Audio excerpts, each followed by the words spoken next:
तो जैसे कि आप सब जानते हैं कि इसमें हम क्या आपको अभी लेकर आ रहे हैं, तो मेन इम्पोर्टेंट जो मोस्ट इम्पोर्टेंट सब्जेक्टिव है, यानी 2 मार्क्स और 5 मार्क्स, जिसमें आपको क्या, तो इसमें फिजिक्स का 2 मार्क्स का हम लेकर आ रहे हैं, जिसका पार्ट 1 लेकर आ चुके हैं। ठीक है, यानी आपका पार्ट 1 कंप्लीट हो गया है, जिसमें मात्र आपको 10 क्वेश्चन बताया गया है।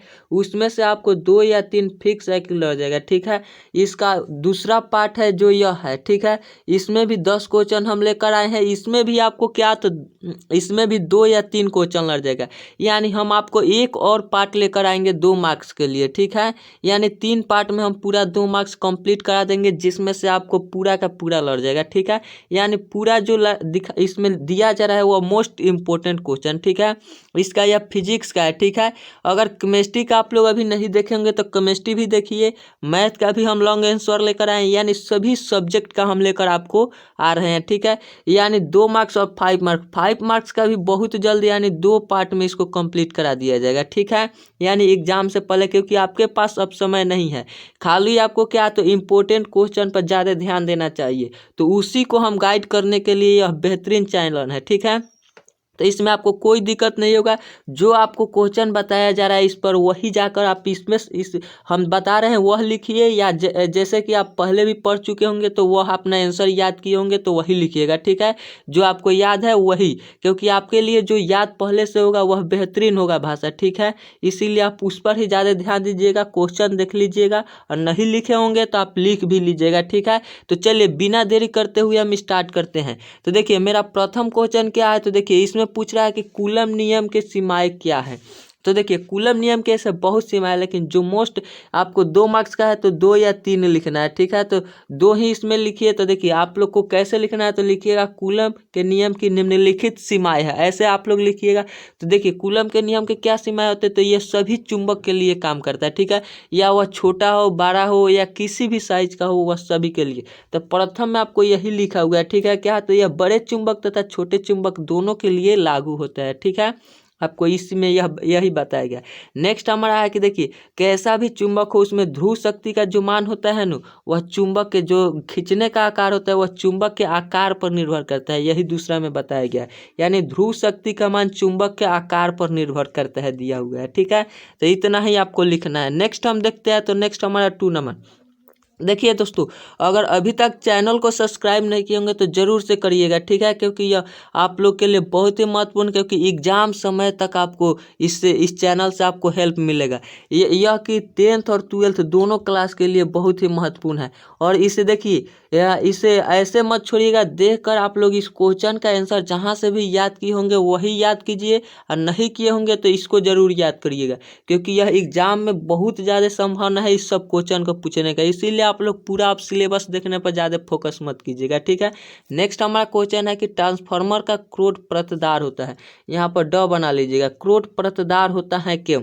तो देखिए ट्रांसफार्मर का क्रोध इसलिए प्रतदार होता है क्योंकि जो फ्लक्स होता है ना, वह परिवर्तन जब होता है ना, तो क्या होता है, तो भंवर धारा उसमें उत्पन्न हो जाता है, जिसके कारण क्या होता है, तो लोहा का जो क्रोध होता है, यानी परत होता है ना, जो ऊपरी भाग, वह गर्म हो जाता है। ठीक है, तो उसमें क्या होता है, तो विद्युत ऊर्जा उष्मा के रूप में क्षय, यानी बाहर निकलने लगता है। ठीक है, तो यह कमी होने लगता है। ठीक है, तो क्या होता है, तो परत विद्युत रोधी जो लोहा होता है ना, तो उसके द्वारा पत्तियां बनाई जाती है। ठीक है, इसी पत्तियों को क्या कहा जाता है, तो प्रतदार क्रोध कहा जाता है। तो देखिए आप लोग ऐसे लिखना है, ट्रांसफार्मर के लोहे के क्रोध में फ्लक्स परिवर्तन के कारण भंवर धारा उत्पन्न हो जाती है। बताए थे कि फ्लक्स में परिवर्तन है। ठीक है, जिसके कारण लोहे का क्रोध गर्म हो जाता है।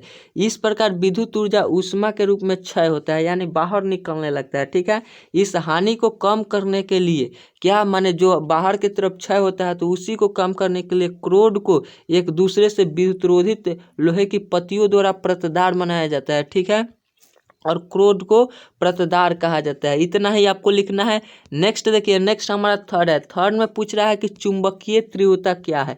तो देखिए इसमें आपको वैसे क्वेश्चन लाया गया है जो पहले पूछा भी गया हो, एक आध दो क्वेश्चन है जो प्रथम पहले पूछा गया हो, और ज़्यादातर क्वेश्चन है कि इस बार पूछने वाला संभावना है। क्योंकि देखिए ऐसे नोट्स तैयार नहीं किया जाता है, बहुत ही आपको समय लगता है इस नोट्स को तैयार करने में, और बहुत ही क्वेश्चन अच्छा है, इसीलिए आप इस क्वेश्चन को मत छोड़िएगा। ठीक है, देखिए नेक्स्ट हमारे चुंबकीय तीव्रता क्या है, तो देखिए किसी चुंबक की आयतन में अणुओं के विद्युतीय चुंबकीय गुण के सदिश योग, किसके सदिश योग के चुंबकीय तीव्रता कहते हैं। ठीक है, यहाँ पर तीव्रता गलती लिखा हुआ है।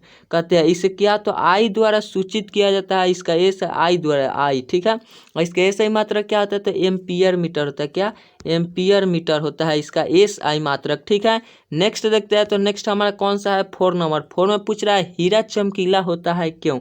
तो हीरा चमकीला देखिए यह बहुत बार पूछा गया। तो देखिए हीरा प्रकाश के पूर्ण आंतरिक परिवर्तन के कारण चमकीला होता है, यह सभी लोग जानते हैं। और क्यों होता है, तो जब क्या होता है कि प्रकाश क्या होता है, तो सघन माध्यम से हवा में जब जाता है तो क्या होता है, तो चरम कोण क्या होता है, तो परिवर्तन प्रकाश चरम कोण पर क्या होता है, चरम कोण के बाद उसमें प्रकाश का परिवर्तन होता है। ठीक है, जहाँ से चलता है वहाँ से, ठीक है, परिवर्तन।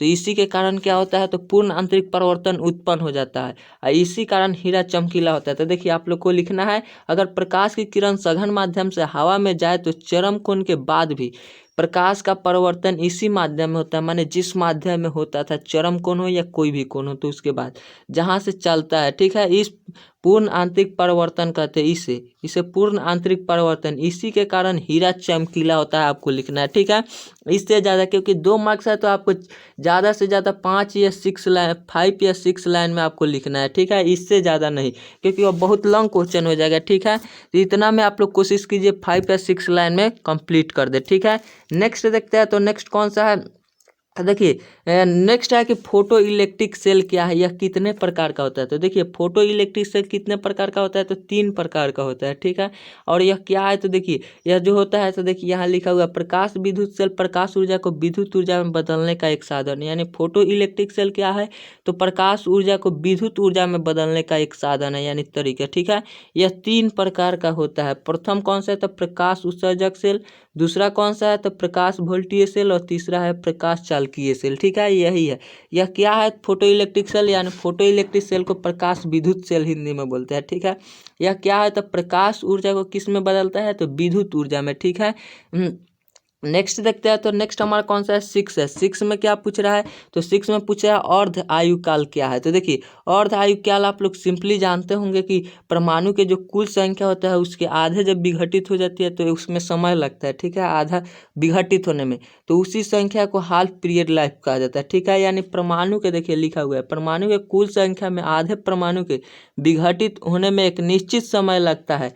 जितने समय परमाणु की संख्या आधी संख्या विघटित हो जाती है, जितने समय में, ठीक है, उस समय को रेडियो एक्टिव तत्व की हाल्फ लाइफ पीरियड यानी अर्ध आयु काल कहा जाता है। इसे किस चीज़ से सूचित किया जाता है, तो टी से। और टी हाफ कितना होता है, तो टी हाफ बराबर 0.693 यहाँ पर लिखा हुआ है। देखिए 0.693 बटे के लिखा हुआ है। ठीक है, टी हाफ बराबर इतना होता है। आपको यह ऑब्जेक्टिव में बहुत बार पूछा गया है, टी हाफ बराबर। ठीक है, नेक्स्ट हमारा क्वेश्चन है कि इंद्रधनुष क्या है।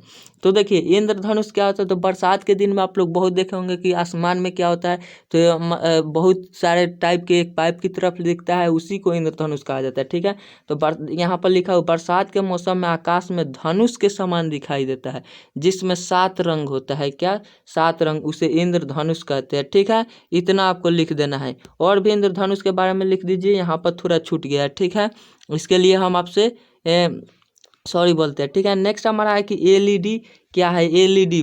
ठीक है, तो एलईडी के बारे में आपको बताना है। तो देखिए एलईडी का फुल फॉर्म क्या होता है, तो लाइट इमिटिंग डायोड। ठीक है, यहाँ पर लिखा हुआ है एलईडी, तो लाइट इमिटिंग डायोड इसका फुल फॉर्म होता है। ठीक है, यह एक प्रकार का, तो आप लोग जानते हैं कि बल्ब है, यहाँ पर लिखा हुआ है। ठीक है, सब कोई जानता है एलईडी बल्ब होता है। ठीक है, यह ऊर्जा को कम शोषित करता है, यानी कम खर्च करता है, जो कम विद्युत ऊर्जा खर्च करता है। यानी जो देखिए लाल बल्ब जो आता था तो वह 100 वाट से ऊपर आता था, और जो एलईडी है 3 वाट 6 वाट 9 वाट इतना पर ही उससे ज़्यादा प्रकाश देता है, यानी यह बहुत कम बिजली के खर्च करता है।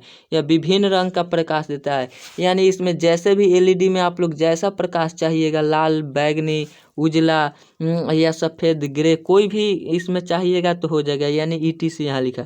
यह एक प्रकार का अर्धचालक है। क्या अर्धचालक? जिसमें प्लेट को गर्म करने पर इसमें फोटोन निकलता है जो प्रकाश ऊर्जा का एक रूप है। अतः विद्युत ऊर्जा के बचत के लिए इस बल्ब का प्रयोग किया जाता है। देखिए जो दोस्तों जो 10th का है वो अभी अपना एथी मत कहिएगा कि 10th का इस पर नहीं अभी आ रहा है। देखिए आपका भी एग्ज़ाम अगर जैसे ही 12th वालों को स्टार्ट हो जाता है एग्ज़ाम, उसके तुरंत बाद हम आपको ही लेकर आएंगे जो मोस्ट इम्पोर्टेंट क्वेश्चन होगा, ठीक है। तो आप लोग इंतज़ार मत कीजिएगा, ठीक है। बहुत जल्द आप लोग को भी आने वाला है सब्जेक्टिव, ठीक है। देखिए नेक्स्ट हमारा है सौर सेल क्या है। तो यानी सौर सेल क्या है, तो देखिए यह वैसा उपकरण है जो प्रकाश के द्वारा विद्युत ऊर्जा पैदा करता है। सौर सेल यानी जो हमें सूर्य से प्रकाश मिलता है तो उसके द्वारा सौर सेल पैदा होता है, ठीक है।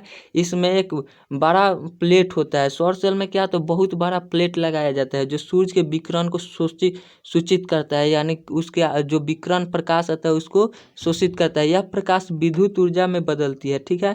इसमें बैटरी चार्ज होता है क्या, तो सौर सेल में बैटरी आप चार्ज भी कर सकते हैं, बल्ब भी जला सकते हैं। यानी सौर सेल एक प्रकार का सोलर वोलर कहते हैं उसको, ठीक है।